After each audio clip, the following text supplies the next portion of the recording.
Hello guys, welcome back. ಇದೆ ನಿಮ್ಮ ಜ್ಯೋತಿ ಸಿಡಿಯೇ guys. ಎಲ್ಲ ಫಸ್ಟ್ ಟೈಮ್ ನೋಡ್ಕೊಂಡು ಪ್ಲೀಸ್ ಸಬ್ಸ್ಕ್ರೈಬ್ ಮಾಡ್ಕೊಳ್ಳಿ. ಇದು ಬಂದು ಗುರುವಾರದ ವ್ಲಾಗ್ ಗೈಸ್. ಇದು 4:30 ಬೆಳಗಿನ ಜಾವ 4:15. ಸೊ ಫುಲ್ ಕತ್ಲೆ ಕಾಣಿಸ್ತಾ ಉಂಟು.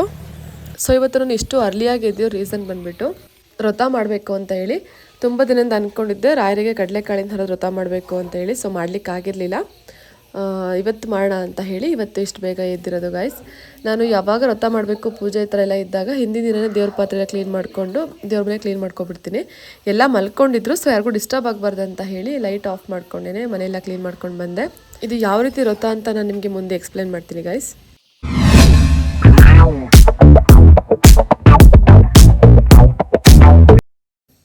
ಫ್ರೆಂಡ್ಸ್, ಮತ್ತು ಕಷ್ಟ ಅಂತ ಬಂದಾಗ ದೇವ್ರ ಮೊರೆ ಹೋಗೋದು ಇಟ್ಸ್ ಅ ಕಾಮನ್ ಪ್ರೊಸೀಜರ್. ಎಲ್ಲ ಭರವಸೆಗಳು ಕೈ ಬಿಟ್ಟಾಗ ನಮ್ಮನ್ನು ಕೈ ಹಿಡಿಯೋದೇ ದೇವ್ರಲ್ವಾ. ಸೊ ನನಗೆ ಪ್ರತಿ ಹೆಜ್ಜೆ ನನ್ನ ಕಷ್ಟ ಸುಖಗಳಲ್ಲಿ ಭಾಗಿಯಾಗಿ ನಿಂತ್ಕೊಳ್ಳೋದು ನನ್ನ ರಾಯರನ್ನು ಯಾರೆಲ್ಲ ಪೂಜಿಸ್ತಾರೆ ಅವ್ರಿಗೆ ನಾನು ಹೇಳೋ ಮಾತುಗಳು ಅನುಭವ ಆಗಿರುತ್ತೆ. ಕಷ್ಟ ಅಂತ ಬಂದಾಗ ಕಷ್ಟ ಬಂತಲ್ಲಪ್ಪ ಅಂತ ಕೊರಗೋದಕ್ಕಿಂತ ಹೆಚ್ಚಿನ ಭರವಸೆ ರಾಯರುಂಟು ಅಂತ ಇರುತ್ತೆ ಮನಸ್ಸಲ್ಲಿ.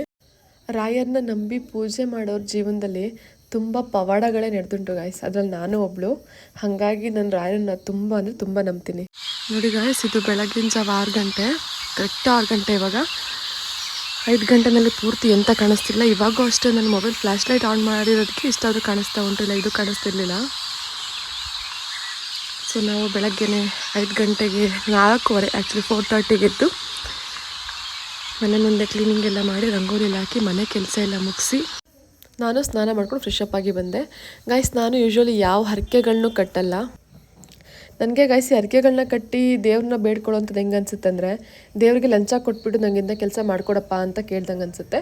ಸೊ ನಾನು ನನಗೆ ತಿಳಿದಿರೋ ಪ್ರಕಾರ ನನಗೆ ಸರಿ ಅನಿಸಿದ ಹಾಗೆ ದೇವ್ರಿಗೆ ಈ ಥರ ವ್ರತಗಳನ್ನ ಪೂಜೆಗಳನ್ನ ಮಾಡಿ ನನ್ನ ದೇವ್ರ ಹತ್ರ ಕೇಳ್ಕೊತೀನಿ ಗೈಸ್. ಮತ್ತು ಸ್ವಲ್ಪ ಜನ ಎಂತ ಮಾಡ್ತೀರಾ, ಪ್ರತಿಯೊಂದಕ್ಕೂ ಹರಕೆ ಮಾಡ್ಕೊಬಿಡ್ತೀರಾ. ಎಷ್ಟು ಹರಕೆ ಅಂತ ತೀರಿಸ್ತೀರಾ, ಎಷ್ಟು ಹರಕೆಗಳು ನೆನಪಿರುತ್ತೆ ಅಲ್ವಾ. ಕೆಲವೊಂದು ಟೈಮ್ ಅದನ್ನು ಮರ್ತ್ಬಿಟ್ರಿ ಅಂತಂದರೆ ಅದು ಫ್ಯೂಚರಲ್ಲಿ ಮಕ್ಕಳಿಗೆ ಆಗಲ್ಲ, ಮೊಮ್ಮಕ್ಕಳಿಗೆ ಕ್ಯಾರಿ ಫಾರ್ವರ್ಡ್ ಆಗುತ್ತಂತೆ ಆ ಕರ್ಮಗಳು. ಸೊ ಎಲ್ಲದಕ್ಕೂ ಹರಕೆ ಒಂದೇ ಪರಿಹಾರ ಅಲ್ಲ ಫ್ರೆಂಡ್ಸ್. ನೋಡಿದ್ದು ನಾನು ಮಾಡ್ತಿರೋ ರಾಯಿಗೆ ಕಡಲೆಕಾಳಿನ ಹಾರದ ವ್ರತ. ಇದು ಮಾಡೋರು ಗುರುವಾರದ ದಿನ ಸ್ಟಾರ್ಟ್ ಮಾಡಬೇಕು. ಈ ಗುರುವಾರ ಸ್ಟಾರ್ಟ್ ಮಾಡಿದ್ರೆ ಮತ್ತೆ ನೆಕ್ಸ್ಟ್ ಗುರುವಾರ ತನಕ ಇರುತ್ತೆ. ಆ್ಯಕ್ಚುಲಿ ಬುಧವಾರಕ್ಕೆ ಮುಗ್ದೋಗುತ್ತೆ 7 ಡೇಸಿಗೆ ಇರುತ್ತಾ. ಗುರುವಾರ ಮತ್ತೆ ಕಳಸೆಲ್ಲ ತೆಕ್ಕೊಂಡು ಮಾಮೂಲಿ ಥರ ಪೂಜೆ ಮಾಡ್ಕೋಬೇಕು. ಮತ್ತು ಇಷ್ಟಾರ್ಥ ಸಿದ್ಧಿಗೋಸ್ಕರ ವ್ರತ ಮಾಡ್ತಾರೆ. ಮತ್ತು ಫ್ರೆಂಡ್ಸ್, ನಾನು ಈ ವಿಡಿಯೋನಲ್ಲಿ ಪೂರ್ತಿಯಾಗಿ ವ್ರತದ ಬಗ್ಗೆ ಡೀಟೇಲ್ಸ್ ಹೇಳಲಿಕ್ಕಾಗಿಲ್ಲ. ಡೀಟೇಲ್ಸ್ ಬೇಕು ಅಂದವ್ರು ನನಗೆ ಕಮೆಂಟ್ ಸೆಕ್ಷನ್ ಜಸ್ಟ್ ಡೀಟೇಲ್ಸ್ ಅಂತ ಒಂದು ಕಮೆಂಟ್ ಹಾಕಿ. ನೆಕ್ಸ್ಟ್ ವೀಡಿಯೋದಲ್ಲಿ ಪೂರ್ತಿ ಡೀಟೇಲ್ಸ್ನ ಹಾಕ್ತೀನಿ ನಾನು. ಜಸ್ಟ್ ಇಲ್ಲಿ ರ್ಯಾಂಡಮಾಗಿ ಅಷ್ಟೇ ಎಕ್ಸ್ಪ್ಲೈನ್ ಮಾಡಿಬಿಟ್ಟು ಫುಲ್ ಬ್ರೀಫಾಗಿ ಎಕ್ಸ್ಪ್ಲೈನ್ ಮಾಡಲಿಕ್ಕಾಗಿಲ್ಲ. ಮತ್ತು ಮನೆಯಲ್ಲೇ ಇರೋರು ಈ ಥರ ವ್ರತ ಪೂಜೆಗಳನ್ನ ಮಾಡ್ತೀರಾ, ನಾವು ವರ್ಕಿಂಗ್ ಉಂಟು ನಾವೆಂತ ಮಾಡಬೇಕು ಅನ್ನೋರು ಇಟ್ಸ್ ಓಕೆ. ದೇವ್ರಿಗೆ ಎಲ್ಲ ಗೊತ್ತಾಗುತ್ತೆ. ನಮ್ಮ ಅನುಕೂಲ ತಕ್ಕಂತೆ ಮಾಡಿಕೊಂಡ್ರೆ ದೇವ್ರೇನಿಲ್ಲ ನೀನು ಹೀಗೆ ಮಾಡ್ಬೇಕು ಹಾಗೆ ಮಾಡ್ಬೇಕಂತ ಯಾವ ಪುರಾಣಗಳಲ್ಲೂ ಹೇಳಿಲ್ಲ, ಯಾವ ಶಾಸ್ತ್ರಗಳಲ್ಲೂ ಉಲ್ಲೇಖ ಆಗಿಲ್ಲ. ನಮಗೆ ಆಗುತ್ತೆ ಪೂಜೆ ವ್ರತಗಳನ್ನ ಮಾಡಲಿಕ್ಕೆ ಅನ್ನೋರು ಮಾಡಲಿ, ಇಲ್ಲ ನಮ್ಗೆ ಆಗಲ್ಲ ನಾವು ವರ್ಕಿಂಗ್ ಉಂಟು ಅಂತನೋರು ನೋ ವರೀಸ್. ತಂದೆ ತಾಯಿ ಜೊತೆ ಹೇಗೆ ಕಷ್ಟದ ಕೇಳ್ಕೊತೀರ ಆ ಥರ ಹೇಳ್ಕೊಳ್ಳಿ, ದೇವರು ಅದಕ್ಕೂ ಸ್ಪಂದಿಸ್ತಾರೆ. ಫ್ರೆಂಡ್ಸ್ ನೋಡಿ, ಹೊರಗಡೆ ಹಕ್ಕಿಗಳು ಚಿಲಿಪಿಲಿ ಕಲರ್ ಚೆನ್ನಾಗಿ ಕೇಳಿಸ್ತಾ ಉಂಟು ಅಂತ.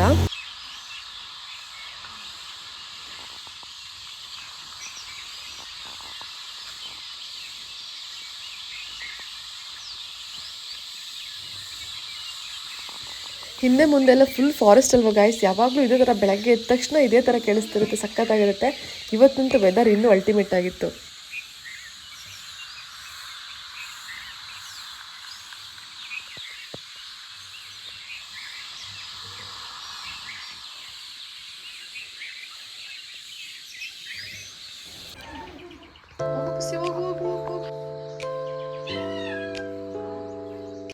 ನೋಡಿ ಗೈಸ್, ಇದು ಮಾರ್ನಿಂಗ್ ವ್ಯೂ ತುಂಬ ಚೆನ್ನಾಗಿತ್ತು. ಮಾರ್ನಿಂಗ್ ವ್ಯೂ ಇವತ್ತು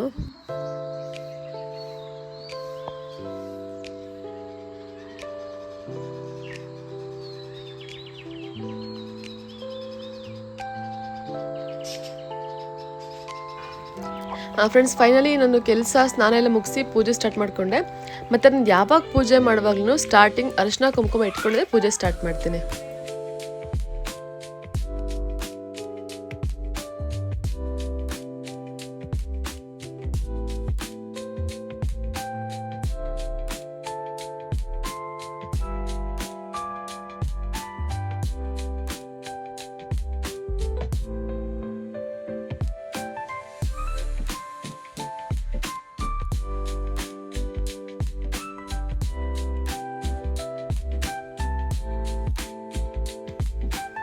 ಮತ್ತು ಫ್ರೆಂಡ್ಸ್, ನಾವು ಯಾವುದೇ ರೀತಿ ಆಚೆಯಿಂದ ಹೂ ತಂದು ಪೂಜೆ ಮಾಡಲಿಕ್ಕೆ ಹೋಗಲ್ಲ.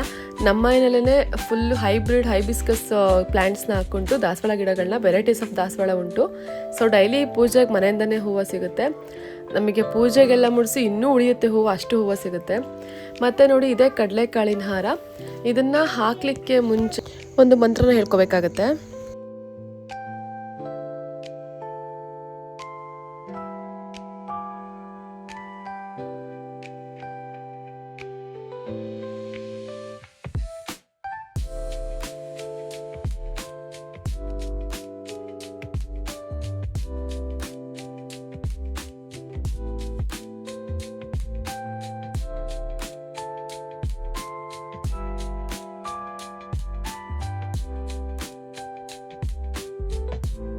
ಮತ್ತು ಫ್ರೆಂಡ್ಸ್, ಈ ಥರ ಪೂಜೆ ವ್ರತಗಳನ್ನ ಮಾಡ್ತೀವಿ ಅಂತಂದಾಗ ನೈವೇದ್ಯಕ್ಕೆ ಅಂದರೆ ಇಟ್ಕೋಬೇಕು.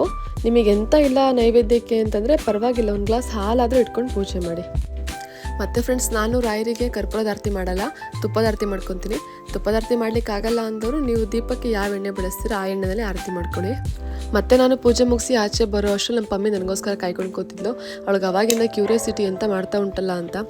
ಸೊ ಪೂಜೆ ಎಲ್ಲ ಮುಗಿಸಿ ಅವಳಿಗೂ ಮಂಗಳಾರತಿ ಕೊಟ್ಟು ನನ್ನ ಪೂಜೆನ ಮುಗಿಸ್ದೆ. ಸೊ ಗಾಯ್ಸ್, ಇದು ನನ್ನ ಮಾರ್ನಿಂಗ್ ರೊಟೀನ್ ಆಗಿತ್ತು. ಪೂಜೆ ಎಲ್ಲ ಮುಗೀತು. ಇವತ್ತೇನು ರಾಯರಿಗೆ ಕಡಲೆಕಾಳಿನ ಹಾರದ ವ್ರತ ಮಾಡಿದೆ.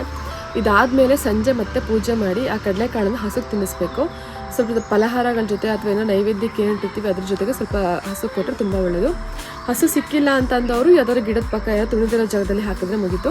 ಸೊ ಈ ವ್ರತದ ಬಗ್ಗೆ ಯಾರಿಗೋ ಡೀಟೇಲ್ ಬೇಕು ನನಗೆ ಕಮೆಂಟ್ ಸೆಕ್ಷನಲ್ಲಿ ಜಸ್ಟ್ ಡೀಟೇಲ್ ಅಂತ ಒಂದು ಕಮೆಂಟ್ ಹಾಕಿ. ಇದ್ರ ಬಗ್ಗೆ ನೆಕ್ಸ್ಟ್ ವೀಡಿಯೋ ಮಾಡಿ ಹಾಕ್ತೀನಿ ವ್ರತದ ಬಗ್ಗೆ. ಸೊ ಎಲ್ಲ ಫಸ್ಟ್ ಟೈಮ್ ನೋಡ್ಕೊಂಡು ಪ್ಲೀಸ್ ಸಬ್ಸ್ಕ್ರೈಬ್ ಮಾಡ್ಕೊಳ್ಳಿ, ಲೈಕ್ ಮಾಡಿ, ಶೇರ್ ಮಾಡಿ, ನಿಮ್ಮ ಅನಿಸಿಕೆಗಳನ್ನ ಕಮೆಂಟ್ ಬಾಕ್ಸಲ್ಲಿ ತಿಳಿಸ್ಕೊಡಿ.